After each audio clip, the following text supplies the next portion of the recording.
Welcome to Unity Through Diversity. I am your host, Gina Anayana.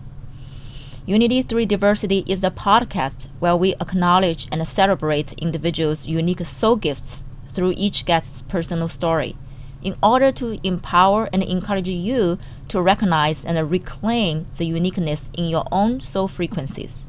So we, as a collective, can truly embrace unity through diversity in our life. Enjoy the podcast.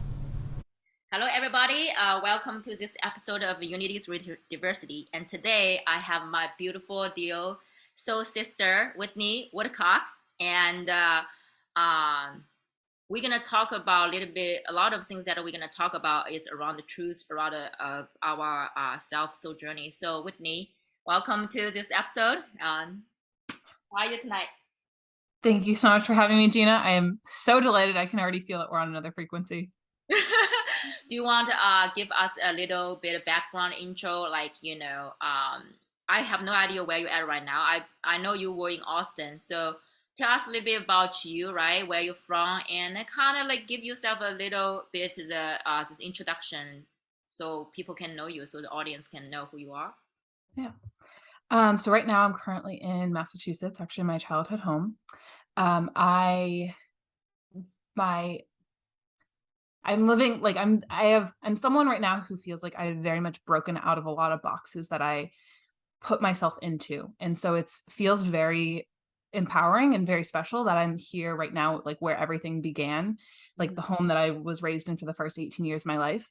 But what I did throughout my life has been I was an engineer before in what I would consider my past life, but really it was myself that was like 5 years ago. Yes.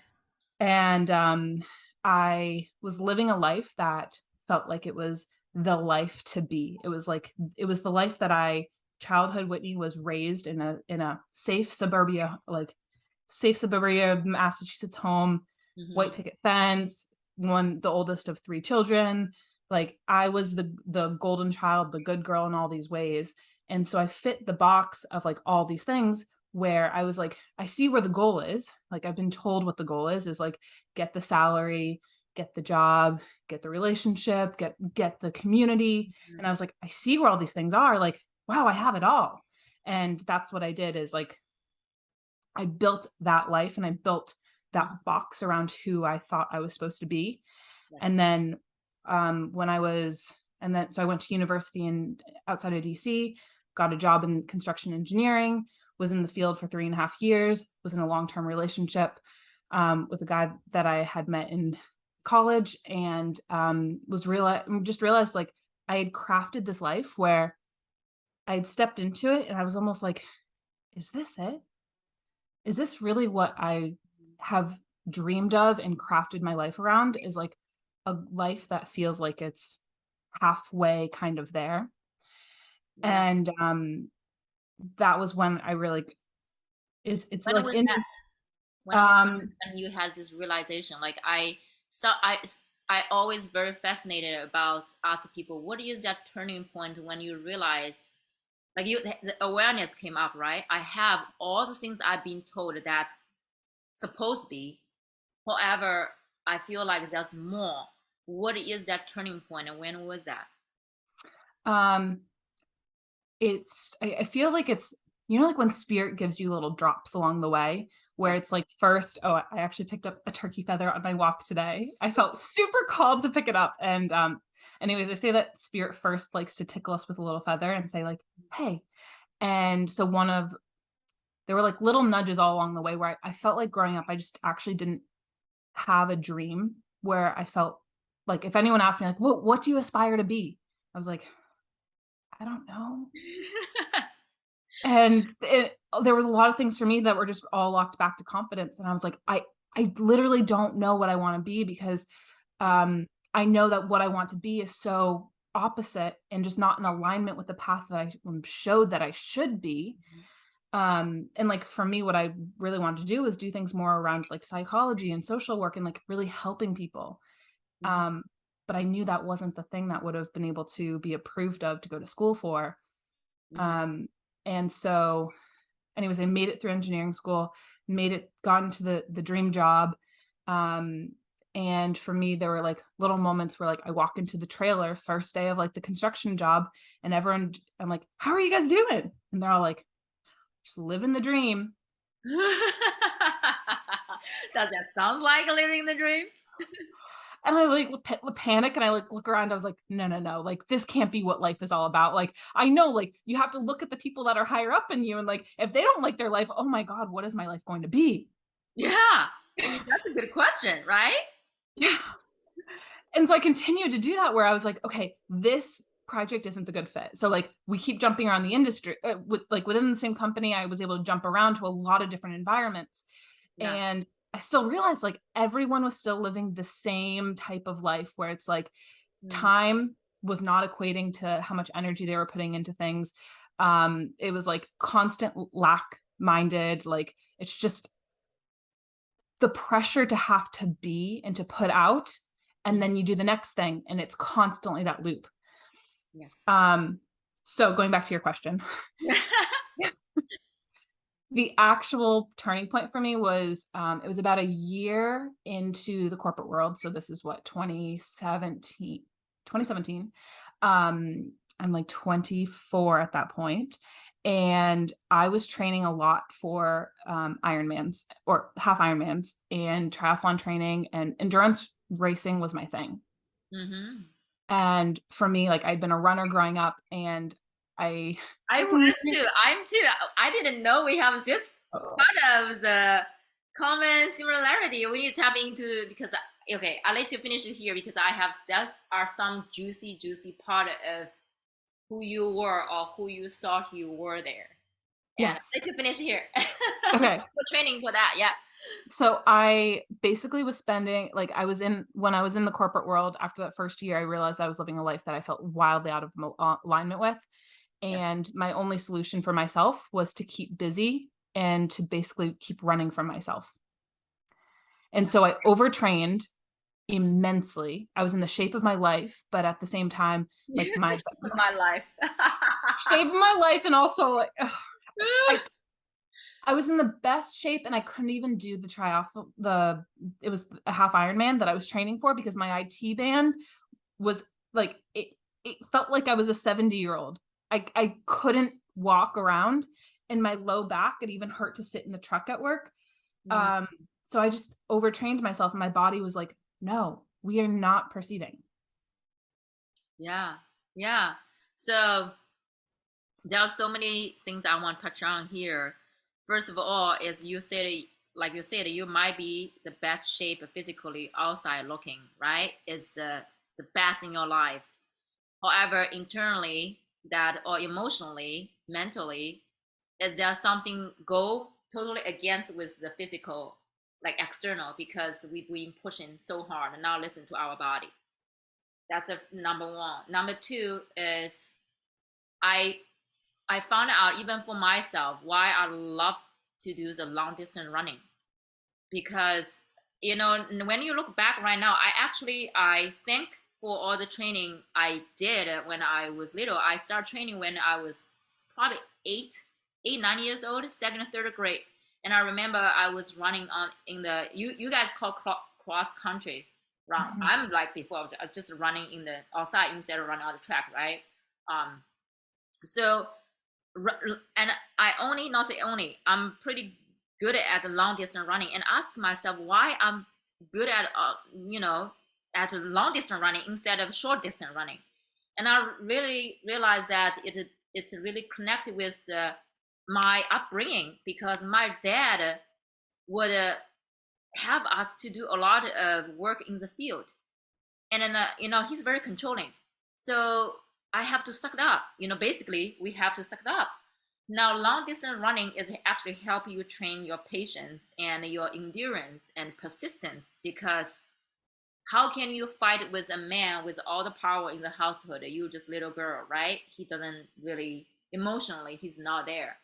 And now I stopped running after graduated from college, right? Because I was like, I'm done all my running thing, and I didn't run for 10 years until I had a second baby. I need to lose that extra 4 pounds, and I went back to running, and I end up did a marathon, because I never, I never thought I would do that, and but when I was in Chicago 1 year, help my girlfriend's move, and I saw people running past her like apartment area in Chicago, and I have no idea how far along they're in the race. They seemed pretty easy. I was like, whoa, if that guy can run a marathon, I can run too.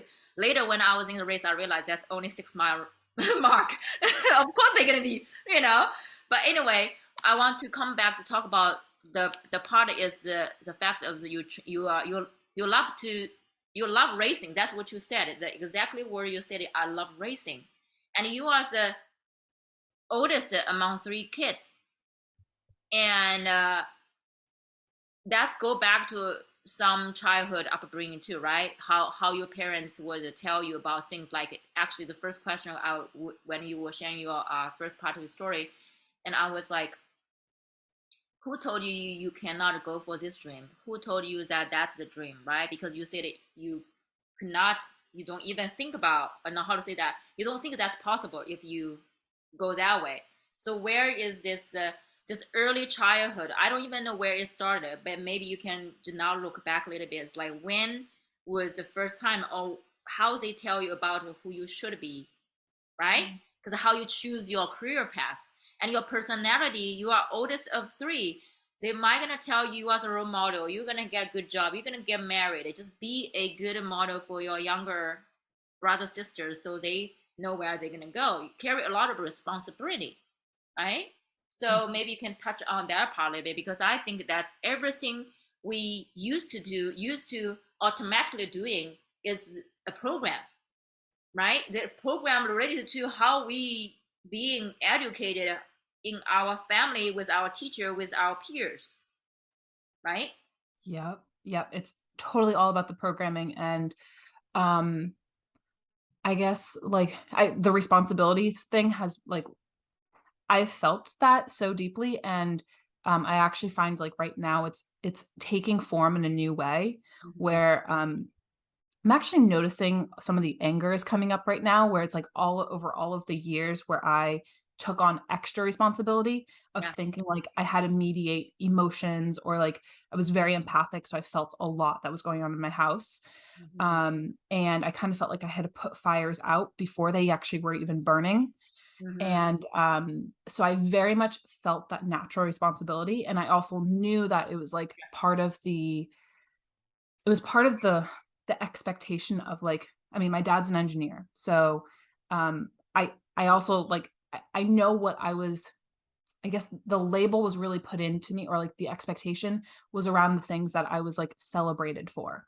Mm-hmm. And there was a lot of celebrations around like, wow, Whitney's so good at math and science. And um it's like I feel like there's this notion where when like the thought comes in around, they're so good at math and science. Oh, they're gonna do really good in the like um they're very logical, very stable, they're gonna fit into society really well with a good salary. And it's like, oh, you're gonna be fine. We're not even worried about you. Mm-hmm. And really for me, like I think the frustrating part was I was like, no, no, no, no, that's only one dimension of me. Mm-hmm. It's there's so much more there. And so much society also, like the town that I was in, people like to call my town West Bubble, because it's like nothing ever goes wrong. The town is called West Borough, but nothing ever goes wrong in West Bubble, where it's like a safe little spot. Mm-hmm. And I felt like I had fit into that role too, where it's like, well, I must step onto these paths of knowns and certainty. And the irresponsible thing to do would be to jump off the path and go into something where there's not a predictable outcome, or not a predictable salary, or I have to go compete with a bundle of people. Um, and so that's really where I feel like the different expectations and responsibilities came in around, you're the first way shower of the family, you're showing the light, you're setting the pace. And it was interesting too, because like my youngest sister, she felt like there was she had this deep feeling around, she felt like she was being compared to me, where she's like, I'm supposed to be Whitney, who's also an engineer and going to these places. and and she felt like that feeling of like, that's not me either. And so it was just interesting to notice how like I had the responsibility in one form, but then that narrative continued to be pushed along in different forms, and different people felt it in different ways. Yeah, you actually spoke the things like what you just spoke actually is really important. Look at, you just literally, let me like recap a little bit. The place you were, the term you called, right? It's like people actually have a collective, some sort of expectation, collectively have a created this environment or energy, or however you call it, that people in that bubble, everything goes its way, it's safe, good, or whatever it is. It's already a collectively in that area. Now your family being part of the community carry on this type of reputation, or like good how to say family history, right? It literally is the the how to say that that storyline. It fits in. You think about it, it's the state, it's city, and this county, whatever, how you guys in the United States go level down, I don't know. But to the family, but the family itself is a collective, right? If the family environment is like, we need to be good, right? We need to go to those jobs, and make this salary, have this kind of relationship, go to church, whatever the thing it is, it's become the culture in the family, because we adopt the culture from your neighbor, from your community adopt culture from the state, whatever it is, go up, like goes this outward. Now your little sister, like myself, my parents compare us so much. We only have two. Then you just compare with each other, right? And I'm the one probably just screw you type thing. Like, you compare with me, I'm gonna totally be different from her. So there's nothing for you to compare. But when you're totally different from your sister, which a lot to compare actually. So my dad will always say, hey, why you cannot be more fierce and brave, independent like your sister? And when he sees me, he's like, why you cannot just listen and be more gentle, or whatever. Mm-hmm. And the crazy part is I never knew my father was comparing. I always know that he's comparing me, like compare me with my sister in front of me. But I never knew that he would do the same thing to my sister until 3 years ago, after somehow my relationship with my parents or opened up or something. Then I was okay. Now my relationship with parents is beautiful. So what about my sister? So I called her one night, and I was, hey sister, I just have something on my heart. I just want to share with you. And before I didn't know how to say, but now I feel like I want to share with you. So I told her about the feeling of I being compared, and she's literally crying with FaceTime, and I was like, what did I say? And she's like, sister, thank you so much. She's like, I never knew he was doing this to you, why he's doing this to me. And thank you for sharing. Now I know what's the story. So the pressure, like I've been compared so many things. That's why even for painting, that my sister, she's a chef. She's really good at painting. And like artwork, she's more artistic. That's what they say. That's actually another point I'm gonna bring up. So when I was little, when my parents told me my sister is good at painting, I just literally drop off everything. I was like, okay, she is a like professionalist, whatever thing, and I'm not good. So I didn't touch the paintbrush for, I don't know, 20 whatever years until 2019. I went to an art class. The classic painting was the moon phases, right? I did horrible, but I was, oh, actually not that hard. So I started painting those, moon, painting those houses, and painting mirrors, stuff like that. I was like, actually, I'm not that bad. Actually, I'm pretty good. So rewrite a story, right? But the part I wanted to actually share a little bit more is now as I'm the parent, right? You were sharing your parents, what they said. Now I was like, oh, that's called soft conditioning. And I'm aware that what my dad being saying, always saying, oh, your sister is good at this, good at that, good, better. And I instantly feel I was not good, because he always saying she's good at, right? So I'm actually recognize the pattern of, we usually will tell, because they don't have kids, but in parenting, I recognize, we will say, oh, Baylan is, my old daughter named Baylan.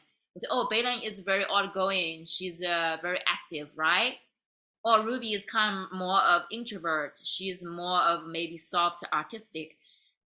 And when you were saying what your parents, saying to you, I kind of like, okay, Gina, be mindful what you tell your little ones, because what I say, maybe I'm very unaware, but am I gonna set them up to a path that they thought is best? Because if I tell Bela, you are very outgoing, good at communication, maybe those job journalists or whatever is better for you. What if she totally doesn't, that's not what she thinks, right? Like that's not what the little girl wanted. But your parents keep telling you, if you're good at math and science, you will go to this engineer job, you get big money, you're good. What if I also doing with my children? And right? So I was like, whoa, that's the big one. That's the big one. And now the awareness, now you are 20, what, 29, 28, 29. Mhm. And to like recognize those patterns, right? This what they put on you, and you went through actually the path they want you to be. Now you are looking back, and I know that when our first time we connected, you shared the couple years of this journey. Do you want to go on that a little bit? I think that was your kind of like, okay, I know what it feels like to be in the corporate world, right? The version of you want me be the version I already know. So now I want to go explore, and how your parents react when you decide to go that route. Oh my God. Okay. So, this was like, okay, so what I did, I'm gonna do like two parts where it's like, Yeah. okay, so where I actually went physically in the world was, so corporate engineering. I'm like, okay, we're coming to an end. Also during that time, of working corporate, I was also teaching yoga and like building up more of mindfulness practices, meditation. I was going to ayahuasca ceremonies. I went to 13 of them in a year to like, and I think is I hadn't done any other drugs before. And my yoga mentor at the time was just like, I'm doing this thing. And I was like, what is it? And so I like read an audiobook about it, and I was like, is it the next level? And she's like, yep. And I was like, great, sign me up. I like, I have this hunger that I'm like, I need to go to the next level. And because I just feel so unsatisfied with where I am. Mm-hmm. And I didn't realize the entire time, like going to all those ceremonies, what it was doing is first connecting me to my soul family, or to a form of soul family that I hadn't felt, but really it was helping me get comfortable with the unknown. Let me stop you for 1 second, because when you say drugs and Aya, I don't want people to associate Oh, Aya's drugs and 13 times in a year, and they're like, what this crazy girl is doing. So I do not have a very beautiful definition of Aya, but Aya we call grandmother medicine. And for myself, I haven't been in her presence yet. I have done a lot of plant medicines, but Aya is not the last one. I definitely have other things I have not done, but Aya is the one that when I go into Peru, maybe in this year in November or either next year, I will go there to do that. But Aya, how how would you, since you done 13 times, I want you to describe this sacred grandmother medicine in a way to help people to understand what it is really could do to in our transformation journey, right? I think that's very important to lay yes. the foundation instead of people like flip is like, what you doing?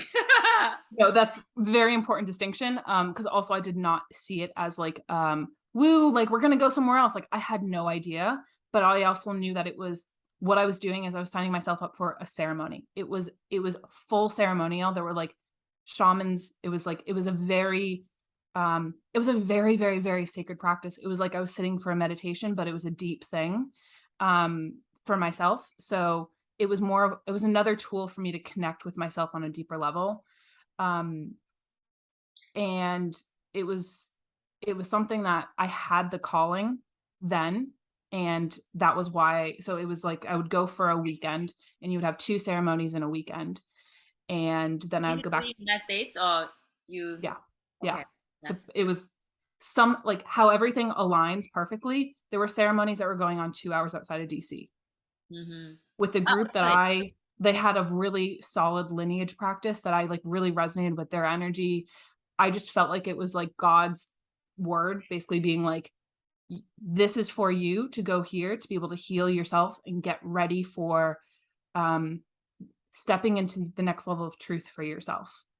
Yeah, let me summarize that part a little bit because I really want people to understand what this eye is. To Yep. my understanding, is this sacred vine, and it has a lot of DMT inside, and Yes. they will mix the different type of other plants in. They will cook it for a certain time, and you will drink it, and this DMT is like how to say oral direction, so it will bring you to its deep DMT state of being. So you will actually can connect with your subconscious, right? Release a lot of things. So that's my understanding. I'm you know, I did a DMT in other way before, but this is such a powerful medicine that a lot of things that the shadow part of the us, let's say in transformation, right? That a lot of shadow part, our darkness part, and grandma's use its own way to present those things you need to work on. And the more you struggle, try to fight against it, your journey probably going to be a difficult journey. And if you surrender to look into those darkness, shadow parts, they're going to work with you. So it's very sacred, powerful, like medicine, and it's a I would say different parts of the world from different tribe or different lineage, they practice Ayurveda medicine in a different way. Like Peru, right? Costa Rica, there's different, and different parts of the Amazon is actually they have different level of how strong this medicine could be. So when people be very mindful when you go into those ceremonial, like even ceremonial space, like how you choose those shaman. Those shaman they've been trained ever since they were little boy, little girl. They've been drinking this medicine ever since, and they have to come from their lineage, right? Generation by generation. So it's very sacred. And even though we say drug or whatever, this is not a normal drug you can compare to my understanding, and I hold sacred space in my heart for this grandmother medicine. So 13 times in a year, that is quite a lot, right? Yeah. Yeah. It was and I it was a lot, and also I felt like I did, looking back on it, I didn't need to take that much. And it was one of those things where like I had I find like with because I felt very much like I was connected to the people there. Mm-hmm. But also I find that there's like I needed to I used this as a tool to help sit with some of my shadows Mm-hmm. and to allow some of them to come up. So like for me, one of the shadows that came up really quickly was it was showing me how much I was giving away my power by choosing things that were out of approval of love. Mm-hmm. So like I had certain ceremonies where it showed me very loudly around like, okay, you're doing these things because like you deep down, like you really want to receive more love from your mom and your dad in these ways. And it was just that was something that I had never noticed for myself. And I was continuing along the programming of still going to the corporate world and doing all these things and thinking that I was doing it out of a life for myself. But really, like I was being revealed during these ceremonies, like the next level of like where I was being invited to go. Mm-hmm. And so these things were coming up for me, and I felt like enough had come up for me. It really in like it was in a few ceremonies I got to experience enough that I needed to, but I kept coming back out of the comfort of like, well, do I actually have to make a change? Mm-hmm. And then I found like my body was like, I mean, like I did that for a year where whenever they would come back into town, I would be like, yes, I'm coming with everyone and we're going and we're gonna go on this adventure and I'm gonna like dive into my soul and all. Mm-hmm. And there came a certain time where like I just kept like in the ceremony, certain things will come up where I just kept being put to sleep. Like you can either have a really vivid, like visual experience, you can have a really purgative, cleansing out experience, and you can have a wide variety of things where you could also just be sleeping the entire time. Mm-hmm. And I would come back time and time again, and I was like, why am I just being put to sleep? Like, what's up? And the message became so clear to me that it's you can't get any more from here. Like your time is done. Yeah. You're good with this medicine probably forever. Like I knew it. Mhm. And it's time to actually integrate it and go out into the real world and make the change that you want to be. Yeah, the integration of those powerful plant medicine journey is so important that it's not about how many times you could do it. And sometimes people would do more like 40 times a year or something. And my question sometimes is like, what if even if you do once or twice a year the information come out, what like the first 1 or 2 times you got information, it's probably good for you to work on for a good year or even a couple months or a year or so. And a lot of time, not about this quantity, it's the quality and integration, right? Do the work. The medicine will show you what you need to work on, but you have to do the work.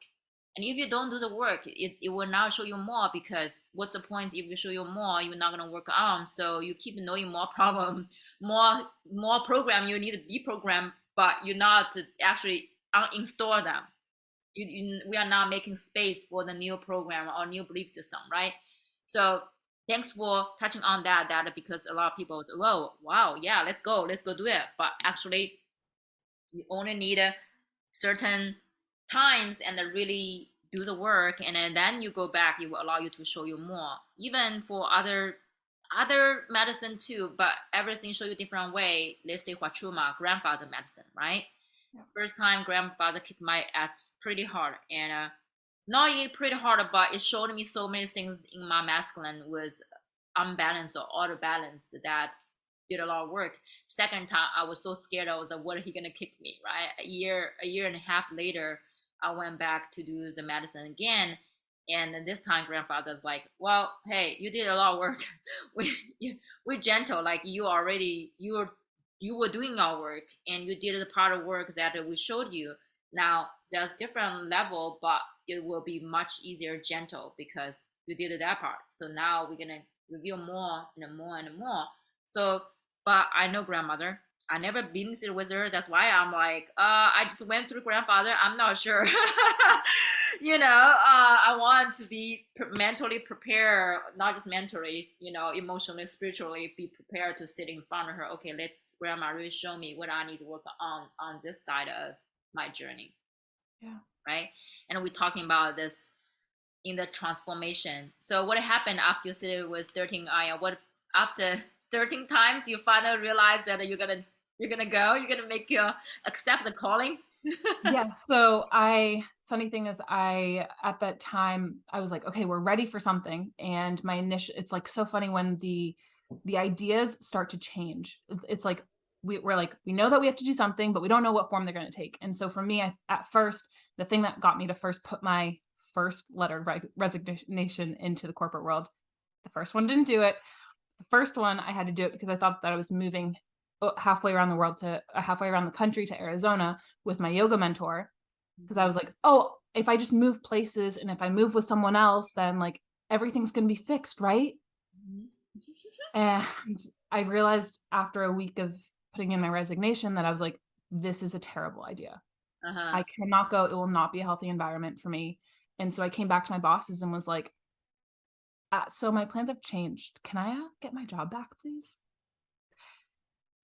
And it was like, this is where for me, I just noticed where it's like, we think that we want it to make a decision, and it takes so many layers, and it takes this like extra bit where you're like, do you really want it?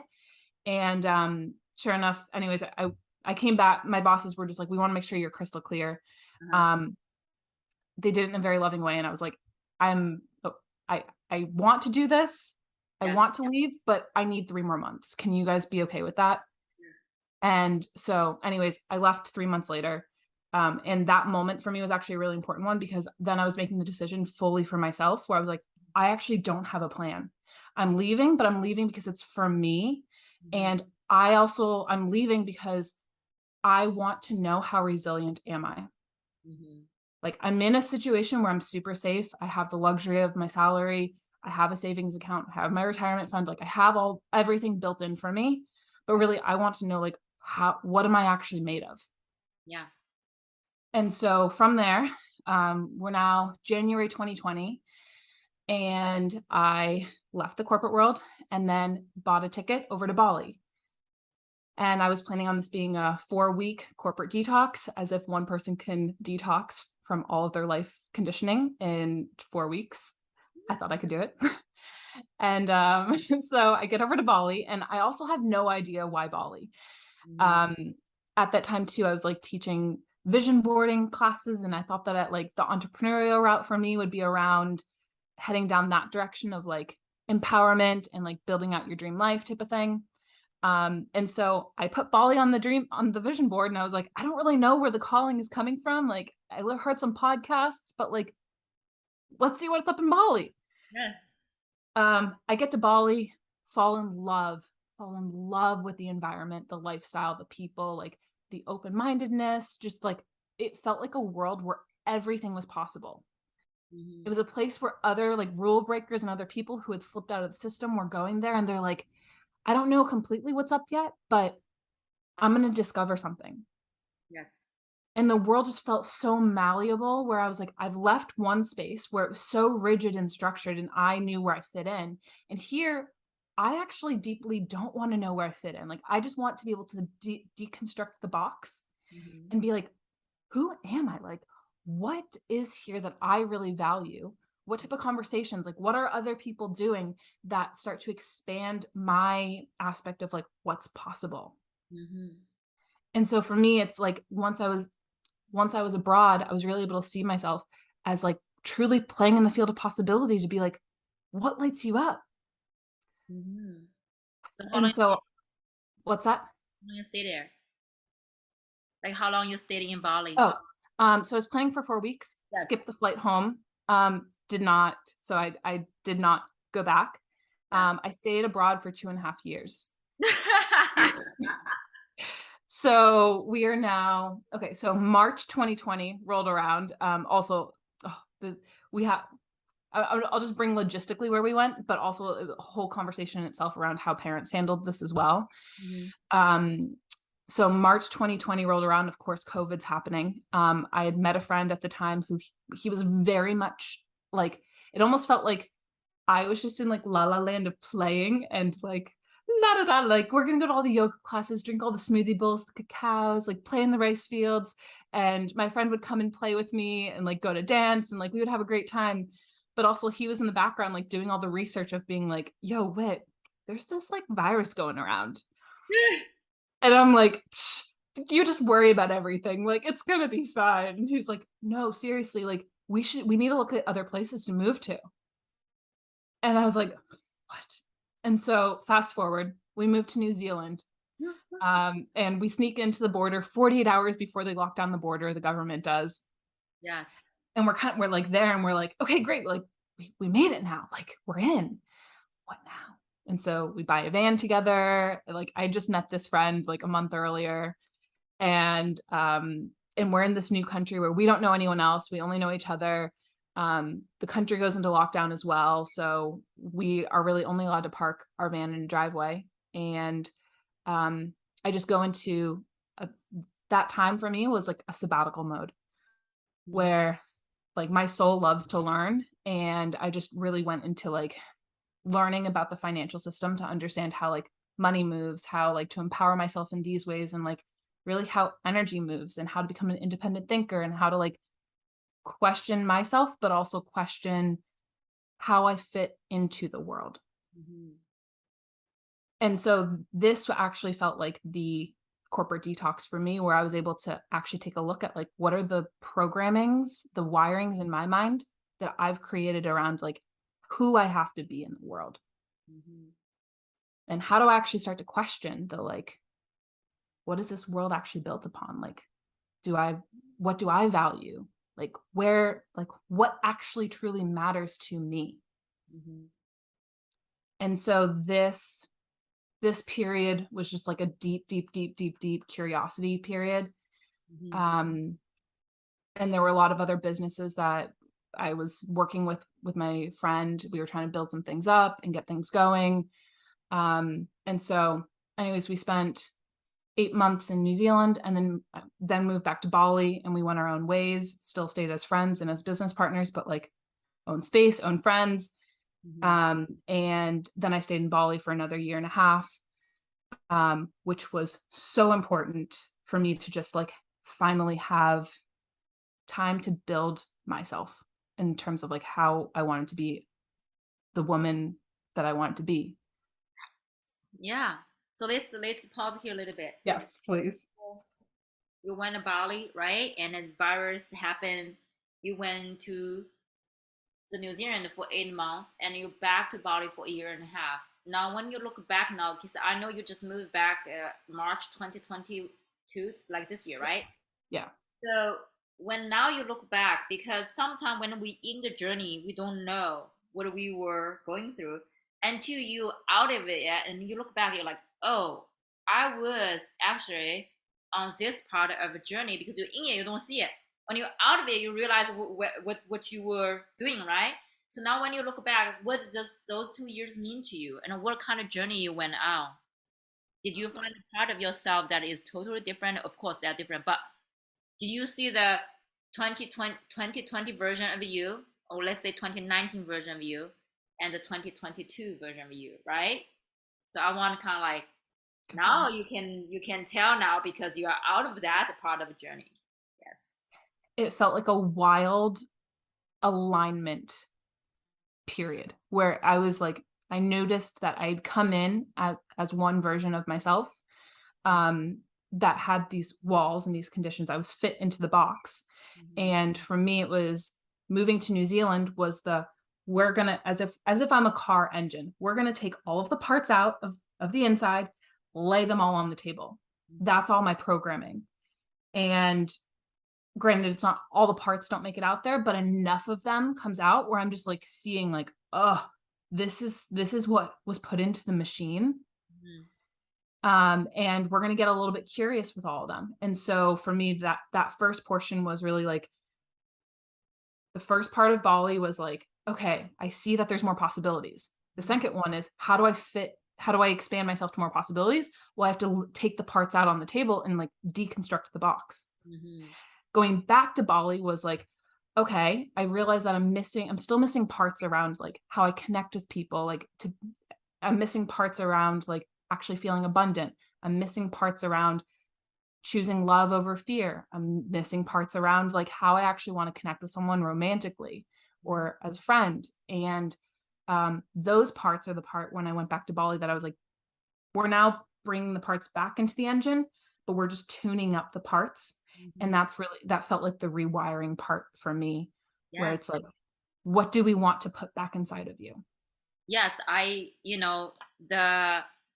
the way you describe it, when you describe it, that two things that I see. The first thing is that like I like to use computer as it is, right? Your computer running, right? Like my computer, I've been using this computer for the last 10 years, and it's running perfectly. I need a little more space, but it's okay. It's just like the computer is running until one day it's like you go to all the area to see what kind of program you're installing. It's like, oh, how much space this one take? How much? I was like, oh shit, this one take like what 40G for what? So I was surprised. If you don't look into it, you don't know, right? So Bali is, you just realize the computer probably running really slow. Somehow something is going on. You're not really sure. Maybe you go to when I don't really use this computer often, actual computer is okay. But if I use this all the time, I can tell the speed is slowed down. And you're actually going to look, I was like, okay, wow, I have this trash here. All the things here, when you check all these things, it's like when you go to the New Zealand, you put it right? See your system, what are software I'm install. And you're like, oh, actually, I don't need this one. So let's just say goodbye, right? You maybe uninstall that one, uninstall that one, uninstall that one. And then you back to Bali, you're like, okay, now after I uninstall this one, what new software I need to, or maybe I need to add a little something to make this computer run the way I want to be, right? So it's need to how to say that, in order to build things, you need to break down first, then you can build up, right? So the process of a transformation journey is aware what's in it, and you make a choice to say yes or no, I keep it or let it go, right? Release it, and then calling in the ones you want adding to the new software to function, to prime. Now this time you're like, okay, after I did a deep clean, right, clean the trash out. Oh, I feel much better now. Let's see what's the possibility after you have those new things, right, called in. You call it this attunement. You're like, okay, show me where I can go now, right? This computer is different, looks the same, but actually it's different software inside, right? Your body, whatever, your physical physique, I mean, change a little bit, but computer is computer. You still look great. By the way, I just checked your Instagram. Fire. But inside, it's already totally different, right? I actually, and the interesting thing about that is, I found the deconstruction process is actually that was the hardest part for me, because it's actually taking a look at, it's a different level of accountability where you're like, this is the stuff that I've been running on. It's like the 40G, when you're just like, wait, what? I accounted this much energy to this. Why did I tuck this in here? And then for me, it was like going back through those memories or those relationships or those patterns that I kept looping through. And I was like, how did this get tucked in here? Why? This does not serve me. How did I like see the world through this lens? Like, it's so limiting. Yeah. And it's like this aspect of, for me, like my soul loves to be like expansive. And like we were talking about expansion yesterday, where it's like lit up more than anything. And so when I feel like this limitation, I'm like, oh no, this thing has to go. But we have to replay out the past memories to actually allow it to flush out through the system. Yeah. Why? I have a question. Why you think, now you look back, why the deconstruction, what how you call de Mhm. Deconstruction. Yep. deconstruction process? Why it needs to be in New Zealand? Have you ever thought about that? Why everything is what happened outside the United States, and specifically COVID? Of course, for COVID for me is actually precious time for me for my transformation journey. But have you ever thought about why you be in New Zealand? You were there for 8 months. It's just such a very, to me, I'm just curious. Like, have you ever thought about that? You know, when you look back, it's why I need to be there for 8 months and doing this work, not in Bali. Yes. Oh yeah. Okay. So my friend and I, like, we felt like Bali was home more than anything. So for us to actually leave Bali, Yeah. because of, we really left because the medical care, like, you never knew what was going to come up at that time. And so we said we should leave because we don't know what if. Yeah. And that was hard for us, where I was like, I have to leave paradise. And that was his home too. Yes. And so it was, leaving Bali though was actually super important, because I got to keep Bali really special and sacred for myself. And I got to go into a land where I didn't have any other connections to it. There was a lot of nature in it. I mean, it's very beautiful, very expansive, but at the same time, the people still felt like, I would make the joke that the people sometimes blended in so much with the sheep that you got mixed up with the people and the sheep. There's a lot of sheep there. There's 10 times as many sheep than people. That's a very detailed way of how you say that. We could go either way, but we're not going there today. Yeah, no. So it was more of like, I say that more where it's like the people there are genuinely so, like, their hearts are so big, but they also are very much, they were coming from the same path that I was, where they're following the order and they want to fit into society and they want us to fit into society. So they're like, who do you know? How can we trust you? And we're coming in and they're basically seeing us as aliens, being like, Yeah. we can't trust you. Like, you guys just came in, you probably have the virus with you. And Yeah. so New Zealand was a very isolating experience for me. And I know it's the thing that most people don't experience within New Zealand, but it allowed me to really have that be a place where I just got to open up and deconstruct, and then say, oh, we're done deconstructing. Let's go back to paradise. Let's go play. It's filled with love, community. It's like-minded people. It's interesting because see, a lot of people's awakening journey is in COVID, because now that time you have forced yourself to go within, because now like isolation creates this unity with yourself, isolated external. So we get to detach, either you're willing or unwilling, but that's the social, situation that time. And actually it forced you to be with who you are. You were with that friend, but also you are in a different country. There's a lot of things gonna come up in your field, right? You're not home. If you're home, oh, I'm safe, I'll be supported, I'll have this, that.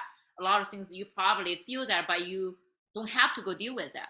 And now in different country, even how the people around it, how you will see their fear, right? See their how they worry about things, how they see you. Normally, as American, that you go a lot of places, people, oh, American, right? Like, come on. When you go to China, American is like, oh yeah, people are so friendly, so kind because they love foreigner. But you chose to go to the place, the timeline is actually even American doesn't work. Like they even probably more worried because American we have all sorts of different rules, close, not close, this and that, right? We play a lot of you know different ways in United States, not just like one country says lockdown, lockdown. Different state have different rules. So that time, a lot of things has to come up, and you have to take care of it. You have to work through it. There's no way out, and you only have this person with you. Basically, you two are probably also on a soul journey. When you look back, you guys probably like worked a lot of soul lessons, right? With this person, because this person gonna show you a lot of things that in your energy field, and also you're gonna show him a lot of things in his energy field. So that 8 months of bonding, and later, let's say, I don't really know your relationship status that time, but when you said, oh, we kind of separate way, we have our own friends, but that story there, right? Too is like, wow, that journey come up a lot of things, allow each other to see who we really are inside of us and what are some work we still need to do, or maybe this is time not for us to really align right now, and which is okay, right? So that's a lot of things happening when people being isolated, not just isolated at home, but COVID definitely put a lot of people into just like contemplation, rethink about their path in life, right? So I think, because it's very important. When I was, whoa, 8, 8 in the number wise infinity, right? Right. 8 is like either, infinity, love forever, but also 8 shows your pattern. It shows your pattern. So if you there's we always say there is a spot you can, it's called a choice point. So otherwise it will be infinite and go this way. But it has a choice point. If you go to that choice point, you don't make a different choices, it's going to continue to go this route ever and ever and ever. So when you find that choice point, you will actually go different. So you will in this 8 months of, you know, it shows you a pattern, you recognize your pattern, but how you choose is a different story. And I guess you guys probably learned the lesson. Right? Like we could have, the funny thing with choice point is we could have stayed in New Zealand. Like he was coaching beach volleyball for the national team in New Zealand, which also is like kind of crazy. Like we dropped in and like literally dropped into the community. And so we could have gotten and continued with our visa to stay in New Zealand forever and then get permanent residency. Yeah. And we both looked at each other and we're like, we can't, this is not a life that we choose. We don't choose for our life to be here. Like we have to go back to our plan. Like our plan is like going back to Bali, like continuing on with life. But choice point is so important. Yeah. Yeah, right. If you choose that one, that's a parallel reality. One version of you guys actually stay there, right? And but different version of you actually made a choice to come back to Bali. Now leading to this part of your life right now, right? When you look back, what are or what is the biggest pattern that you figured out, and you free up a lot of your energy, right? Because why I ask that is a lot of time I realize when people come to me for the healing or other healing thing, and usually the first session or two, we usually kind of working on those core thing that they are working on, like this loop, the looping. But when we take care of that, you suddenly realize, wow, you feel such, so it's lighter because that take up your 70 or 80 part of your energy, you being looping. So that's a lot of, right? So to you, when you look back, what is or what are some of those bigger ones, and you're like, oh, Whitney, now I see I was like that, now I totally leaning to a different version of myself. The first one that comes to mind is the looping around scarcity mindset versus abundance mindset. And I very much like literally an engineer. Engineers, their job is to value engineer, to get things to be the least amount, yet highest amount of safety. And if you want a lesser quality safety, then it comes with a lesser cost. And so I felt like for so much of my life, and I was taught to save, like I was a saver to the end of my day. And I did that really well, but it really had me wired to scarcity and to me being less and to not take up too much space in the world. So there was this really deep programming that also like streamlined very much into my interactions with my friends. And I was also really concerned about like, if I am too much, like personality wise, I'm taking up too much space. And then that's like me being selfish. But really the opposite of that is like, if I'm not being my full self, then they're not actually seeing the full Whitney. And so for me, it was seeing that, yes, my financial thing of like me being scarce, of like saying, I need less, I need to like hold, constrict. What I'm doing is I'm not allowing all of my energy to really shine through, which would have been the bridge to bring me to abundance and to actually seeing that I'm full in those moments. Like every part of me is perfect. Like there's no, like I'm complete when I actually allow all sides of myself to breathe. Yes, actually, it's so interesting when you're talking about the engineering, right? Let's, if you want like less quality things, which means like cheap also means cost versus quality, right? And the like deprogramming is actually some of the equations we already built, right? Let's say cheap means not good quality. That's all usually people will tell, and we still play this game. And in the 3D world, I always say is like, sometimes I don't need to charge people. However, in the 3D world, when you tell people your session is free, even though you work on those things they probably stuck the most, because you're not charging them. Somehow our human mind wired the way, is programmed the way, is money as the number one energy exchange, right? This currency. If you don't put dollar signs on, which means no value. But we all know that thing has value. But the funny thing is, when you're aware what's those program, and sometimes you gotta go with that because people are not there to recognize that actually it has value even though I don't charge you, but because they cannot recognize that, so I gotta match them to charge them. And when we talk about deconstructing deprogram part, you realize that no, actually you could be the way you want yourself to be, which means free yourself instead of attached to when I ask less, which means take less space, whichever. Or when I or other version is no, actually I can free all myself, be totally free, and actually I'm allow other people to see all the version of me. Instead, I'm taking too much of a space, taking too much of everything. That's not too much of, but that's another programming is being thinking I'm gonna take too much or I'm too less. Either way, it's just so crazy. It's like either we think we are so small that I'm not taking anything in the world. Or when you're so big, it's like, am I taking too much now? Before you are taking so less, small. Now it's like, am I too big? So too less and too big is equally the same thing, right?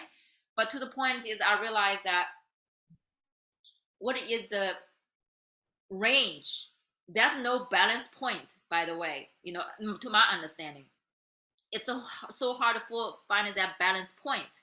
Like when you do the training, right? Your perfection is when you think all the numbers, whatever, align that thing. But when you align that, actually your body is not feeling good. So it's a range of aware which side you swing to and bring you back to that middle range instead of middle point.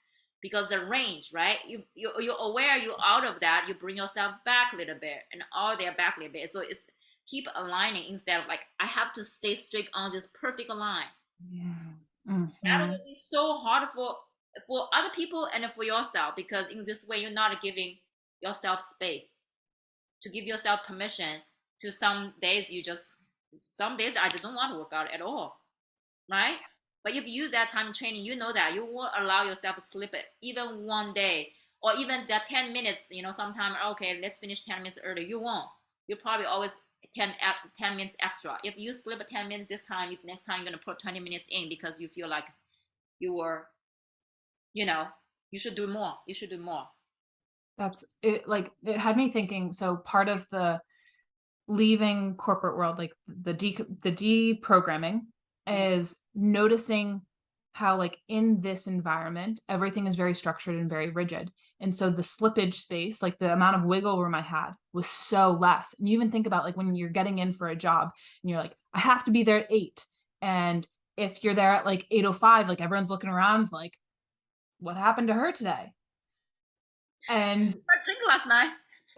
yeah, I like carry my I bike to work, so I was always like, bike helmet on the table, I'm here. But still, I would be one person who would roll in at like 8:05, maybe 8:10, and it's like, ugh. Acceptable, right? In your world. Yeah.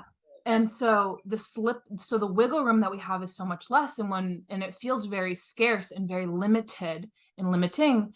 And now when I like live, granted, I've broken out of that type of structure and that rigidity, but I'm allowing myself to now slip, like not slip, but like use the whole spectrum and be like, not just like time wise, but even like emotional wise, where I'm just like, okay, some days I can be super intense and competitive and like be the super workout girl and like, and like compete in these different levels and be intellectual and be super nerdy. And that's good.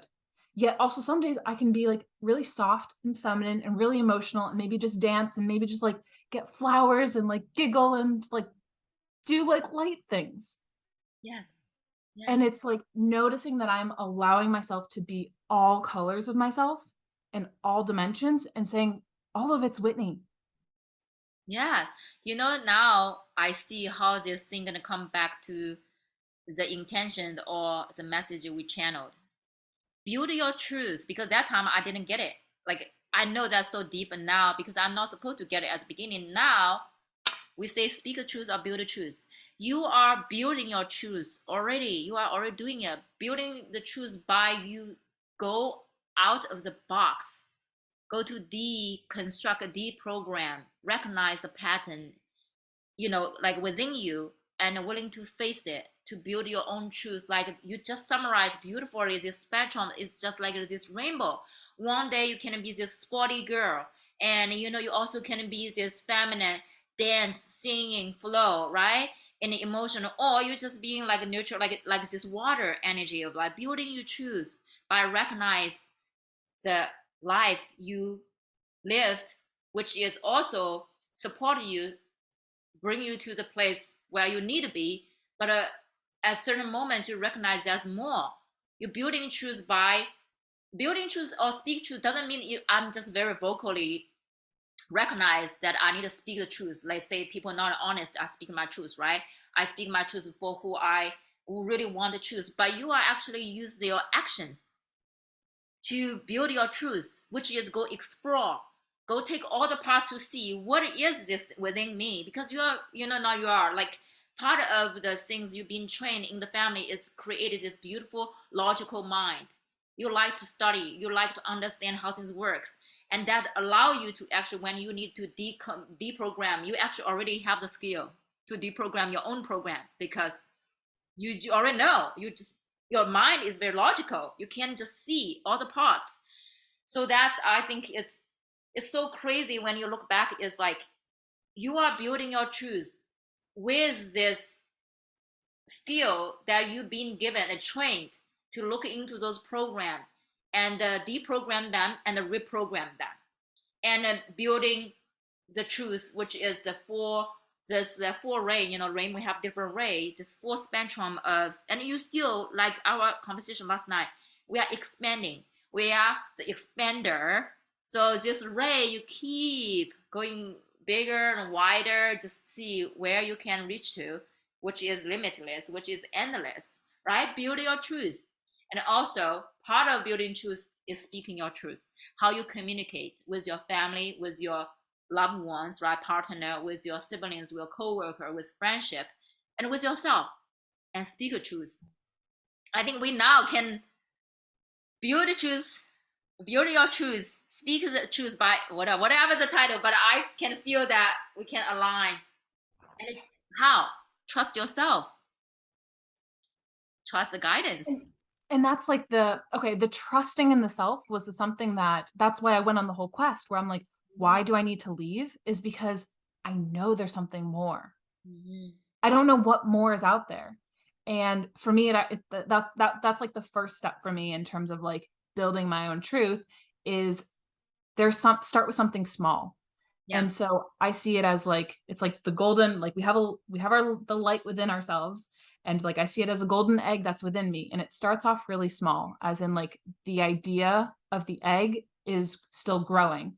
And so for me, I was like, I don't know fully exactly what I want. I don't know why Bali. I don't know why internationally. I don't know who I'll meet. I don't know what quest I'll go on. I don't know what next career I would take at the moment, but I have to go step into the unknowns and then let things reveal itself along the way. Yeah. And the more that I like meet people, the situations that I run to where I'm just like, oh, this is a yes, this person's personality, the way we click, the way that like whatever charm they have, like, yes, universe, give me more of this, please. And then when certain confrontations come up, I'm like, ooh, that is a value. That's something that I really value, like noted. And also maybe less of that, please. I love that. I love all the things you just mentioned. It's just so beautiful of how we, I like the way you say more of this, less of that, because you recognize you're aware. So to the point is like, we are very aware of what you really want, right? Like we have to look at through the inventory is what you want. Now the question is, now we are aligned to this timeline, right? Like, what are some things you are manifesting in your life after you going through this couple of years of transformation, self-healing, self-discovery? They all same thing to me. Is it how we say it, or inner child healing? To this point, where you're at right now, at this point of your life. Choice point. This is such an important choice point. Oh my God. So in a few days, I'm going to Egypt for a month or a little less than a month. And that feels like a very special trip. Very special. Like maybe you're gonna stay there for another 2 years. Oh my God. No. I mean, that's okay. You go there, you're just like, we will see. We will see. So I've also I literally never say never. Like I was telling my sister the other day, I was like, I have a feeling I could be in Egypt for a while. And she's like, don't say that. Like, it just yes, they just got you back. You're like, oh, that's why I say, hey, Whitney, be careful when you say I'm just gonna go there for a month. Oh, that 1 month's probably gonna turn into another year and a half. Just. So, and like I've been living nomadically for the past 6 months. Like really, when I came back to the US, I just really focused on like deepening my friendships and my connections truly to my family. I was like, I need to integrate in Whitney, who has been abroad. She is a whole nother being. She's lived like 13 other lives. Let's reintroduce herself to the family. And also let's just actually really redefine what it means to connect with people. Beautiful. So I've really, really, really enjoyed this past 6 months. Living the nomadic life was also something that I never expected, never called in. It just kind of happened. And I'm also, so post Egypt, I have no solidified plans. I plan on moving to Austin. And I really plan on just having a really stable environment. Like definitely will be using it as a home base to travel out of, but I really desire solid community, solid home. I love creating, like having a really solid creative base. So I just really desire that. I'm also desiring more impact. So it's like, I noticed that when I was living nomadically, it was me discovering a different layer of myself of like how I fit into this old world. And then once I finally have given myself a base, like when I was in Austin for a month, like everything was clicking in and I was like, oh, I know what quest I went on. Like I know myself to another level. I Yes. know what I'm here to teach to some degree. Yes. And it's really like I'm now like ready to be of service and to like lean into that, where I'm like, I want other people to be able to go through what I went through, like engineer their life to be like, these are all the things that really matter to me, and I want to bring them into fruition. So what are some specific offerings? Because you mentioned teach, mentioned to bring, people who are on the similar journey that you were on. What are some offering or what are something you're creating to bring to the collective, right? That's your medicine. That's the unique journey you embark on. It's not, it was different. We all have different medicine, but my journey embark on is totally different than yours. So it's like, okay, what's your next move? What you're preparing? Are you already like coaching, teaching people? I'm mentoring, and I'm also doing reprogramming sessions. So that's like shorter, condensed things, but it's being able to access those programmings that we have, get to like more of the root of the story, allow space and like different exercises to be able to allow that to take form into real life. Yes. And then I feel like there's this program that's coming online. I What I really love teaching and talking about is um, really becoming an independent thinker, where it's really going back to being able to build your own truth, but it goes through where like you're able to look through the world with the lens to be like, I see that there are all these other things that the world is telling me, and I agree with these things. I challenge these things, um, and this is what I believe truth is. Mm-hmm. And there's this like energy of being able to question the world that sometimes comes with like confidence and coming with like, who am I? But it's this energy for myself that I'm like, this is the thing that like so many people, and specifically I feel a lot of women, really need. And I mean, like they really desire. It's like being able to allow more of yourself express in this way. Um, that's that's the stuff for me where like I feel like there's another layer coming in. I think it's going to click into place in Egypt. So I definitely think that more things are going to be crystallizing, but there's a lot of things up here. Yes. Okay. Yes. Beautiful. Thanks for sharing. I mean, I'm very excited for you, especially Egypt. I always want to go there. I feel the deep calling, and I think my journey of exploring those countries is coming. Actually, I'm gonna actually going to apply the visa to go to Europe because I have green card. So it's like totally different process of apply a visa to go to different countries, the European countries or whatever. And other countries, I have no idea. But that's been on my list after this 2 or 3 years COVID thing, and I feel more not so safe because I have two girls here. And then when anything change, it's not just like, oh, I don't mind to stay out of the country. However, I don't want to be stay out of country when my girl's here, right? Things like that. And it's kind of like at this place it was really I want to go. But I did a lot of traveling in the last 2 years in the United States. I probably did most traveling in 2020 when everything shut down. I was all there, like traveling every month. I still do every month. But okay, let's talk about and we are almost at the end of the recording and I want to kind of like how people connect with you. Do you have your website or people just reach out to you on Instagram or Yeah, just Instagram and Facebook. It's the best way to connect. yes, I'm gonna attach later your link underneath the podcast underneath so people can find you. But yes, I think we pretty much I never done those like intention like I don't say we're sharing as the beginning of the podcast, but since we do Akashic like record training together, I think it would be a practice for us to see what you see and what I see, whether that message come align. So I think it was pretty good, right? Yes. Yeah. And it was cool to see how, like, granted, we are like the engineers, we're the architects of these conversations. And that's like one thing I love to see is I'm just like, oh, we're all just there's energy up in the air. Like, what does an engineer do? Like, they build the roads, they build buildings, but also us in every single moment, we are engineering moments. Yes.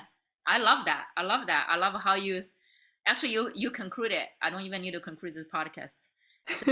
I just want to say thank you, and also thank you for those who tune in to this episode of Unity Through Diversity. And it will release on Wednesday, 11/11. So tune into this episode, and thank you, Whitney. Thank you so much. I'll see you next time. Thank you, Gina. Thank you for tuning into this episode of Unity Through Diversity. I will see you in next episode coming soon. Take care, and I love you.